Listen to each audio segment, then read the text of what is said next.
Welcome. We will look at tools and techniques, material selection, and a selection of classic and new flies. We hope these videos help you become a better tyer. Take my bulb, compress it, bulb goes in,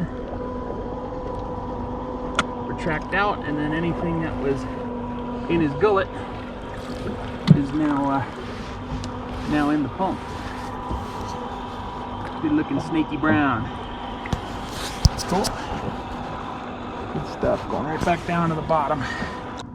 Just an absolutely almost perfect, I mean, a zebra midge is almost a perfect imitation of that. Well, yes and no. So your zebra midge has a lot of silver in it, a lot of black. Yeah. Those have a lot more red, a lot more amber in them, darker beads, lighter beads. Thank you for watching. Subscribe for all our videos and tight lines.